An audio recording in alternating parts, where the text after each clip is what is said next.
Oh, hello. I almost didn't see you there. Today, I'm going to be showing you some Pro Elite Dangerous Odyssey tips. Here we go!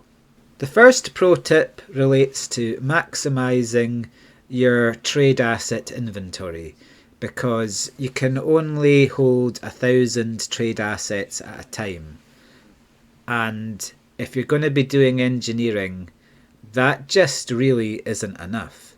So what you need to do, particularly with your chemicals and circuits, is convert the low value material into high value material, which you can then later trade to get whatever low value material you need. So here I'm converting everything into a high value asset, that being microelectrodes, which are worth 16 trade points basically. For chemicals, I've already converted everything into graphene, which is the highest value item.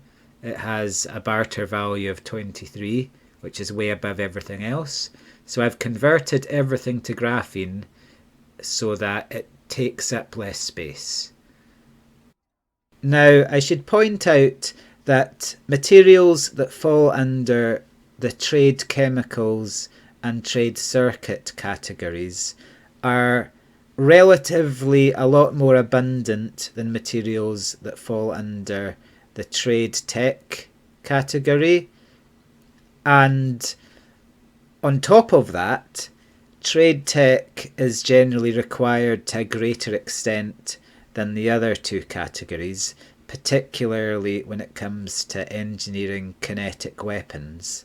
That means that you're going to want to try and minimize the storage taken up of trade chemicals and trade circuits so that you can store more trade tech.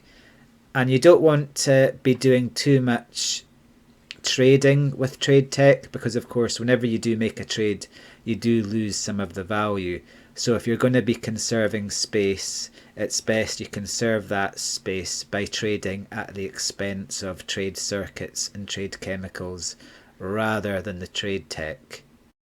The next pro tip relates to the stacking of exterminate missions against anarchy factions, which is of course a good idea because you can complete multiple exterminate missions at once without receiving any bounties. But in addition to this, remember that you can carry out the exterminate missions at any settlement that is controlled by the target faction. That means that you are free to pick manufacturing settlements which have the best loot. They are particularly good for trade tech, which is a major bottleneck. In order to find a good settlement to loot, you just need to go to a system where the target faction has a strong presence. You then go to points of interest on the left hand side of the screen. You then go up to Odyssey settlements, where you will see a long list of settlements, and under each settlement it tells you which faction controls it, so you know which settlements are controlled by your target faction. In this case we're targeting the Blue Mafia, so we just go down the list and we look for manufacturing settlements which are controlled by the target faction.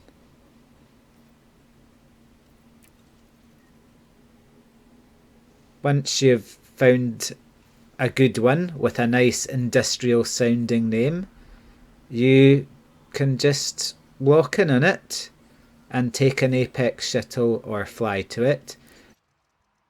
Remember that you can change the destination of your Apex shuttle mid-flight. To do this, you just need to look at the left hand side panel and select local or long range redirect. What I do a lot is I call in an Apex shuttle to take me far, far away, but then once I get into Super Cruise, I immediately redirect it to go back to the settlement that I started at. And the reason that I do this is that it forces all of the loot to respawn. If I were to just log out and then log back in at the settlement, it would despawn all of the loot. By going into Super Cruise and then coming back down again, I am respawning all of the loot.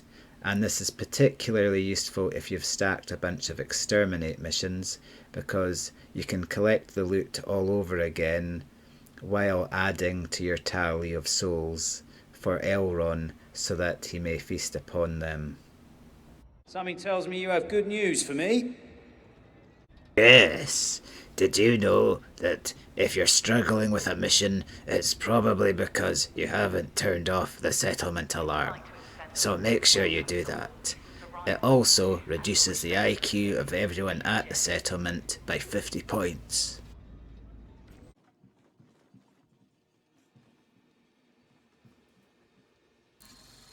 Alarm systems disabled. Final tip. You might be wondering why I'm hanging out with the local populace despite the fact they are all clearly scumbags. Well, I'm trying to increase my reputation with them. As you can see, I'm being highly successful and they are completely comfortable with my presence. If you obtain allied status with a given local faction, then often if you take a mission from one of their representatives directly, you'll be able to negotiate to double your mission reward, which can be quite useful in some situations. As you can see here, I am allied with almost all of the local factions here. So that means I can go around each one and see if they've got any good mission rewards that I can then double. You could stop the situation turning very bad indeed. Okay, so here's a bit more about the job.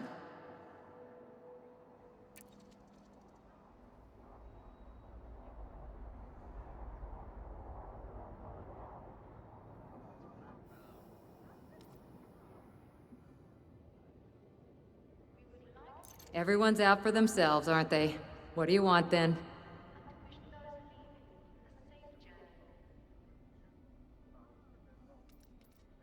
Is that the going rate now? Okay, I'll pay it.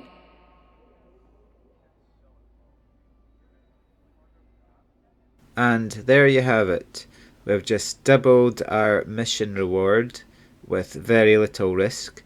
Sometimes you can get missions that will give you 10 manufacturing instructions by doing this. Anyway, good day everyone.